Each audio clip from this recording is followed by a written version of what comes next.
Bonsoir. Ce soir, c'est mamie qui raconte l'histoire de la quête du brave. Les autres riaient de Visage Balafré. Ils se moquaient de lui, d'une part parce qu'il était très pauvre, d'autre part parce qu'une horrible cicatrice le défigurait. « Pourquoi ne demandes-tu pas à Visage Lumineux de t'épouser, le Balafré ? Elle a refusé les plus riches et les plus beaux guerriers de 7 villages alentours. Comment pourrait-elle résister à ta fortune et ta beauté ?» Il savait combien leurs plaisanteries peinaient le Balafré, qui aimait Visage Lumineux.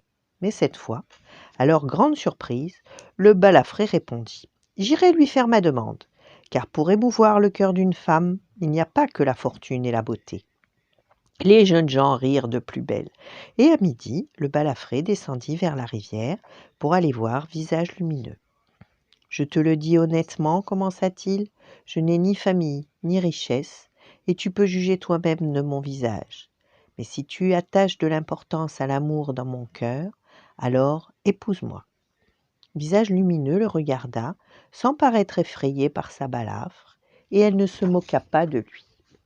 « Le soleil m'a parlé lorsque j'étais enfant, dit-elle enfin. Ne te marie jamais, car tu es mienne, m'a-t-il dit. J'ai refusé tous ceux qui voulaient ma main. Sans cette promesse au soleil, je t'épouserai, Visage Balafré, pour être heureuse jusqu'à la fin de mes jours. » « Oh !» s'écria le jeune guerrier. « Si seulement tu t'étais moqué de moi, c'eût été plus facile à supporter. Je voudrais attraper le soleil et le secouer jusqu'à ce qu'il te libère. Chut, on pourrait t'entendre. Balafré, si tu m'aimes, va dans la hutte du soleil et demande-lui de me rendre ma liberté. S'il te répond oui, qu'il répare ton visage. Ainsi, tous sauront qu'il nous a donné la permission de nous marier. » Le cœur battant, Visage Balafré tourna le dos au village et entreprit sa longue quête vers le soleil. Il marcha jusqu'à l'épuisement de ses vivres, puis continua à avancer jour après jour, se nourrissant de racines et de baies. Un moment, il rencontra un ours et lui demanda : « Sais-tu où se trouve la hutte du soleil ? » « La hutte du dieu soleil est de l'autre côté de l'eau immense. Mais où est ton canoë ? Comment traverseras-tu ? » Alors, derrière l'ours, Balafré aperçut l'immense océan. Il s'assit au bord du rivage et pleura.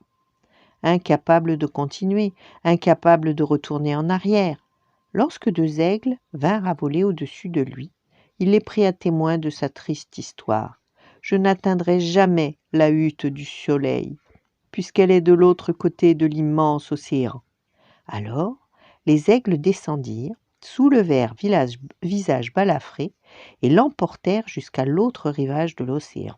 « Tu es arrivé, jeune homme, dit l'un d'eux. Avec ta triste histoire, tu nous as apitoyés. Suis ce sentier et tu trouveras la hutte du soleil. » Balafré gravit vaillamment la pente. Au bord du sentier croulant, il vit des vêtements et une magnifique peau de buffle, des flèches empennées d'or, des mocassins cousus de fils de couleur et une coiffure composée des plumes de tous les plus beaux oiseaux du ciel. « Il doit être riche, celui à qui appartiennent ces objets, » pensa Balafré, qui n'y toucha pas. « Halte !» D'un arbre surgit un guerrier, les cheveux nattés, le visage peint pour paraître plus terrible, bien qu'il fût à peine sorti de l'enfance.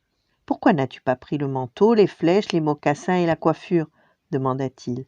« Parce qu'ils ne m'appartiennent pas. » Le guerrier au visage peint sourit. « Je vois que tu es un homme honnête. Viens t'abriter dans la hutte de mon père. » « Je voudrais bien, mais je dois continuer ma route.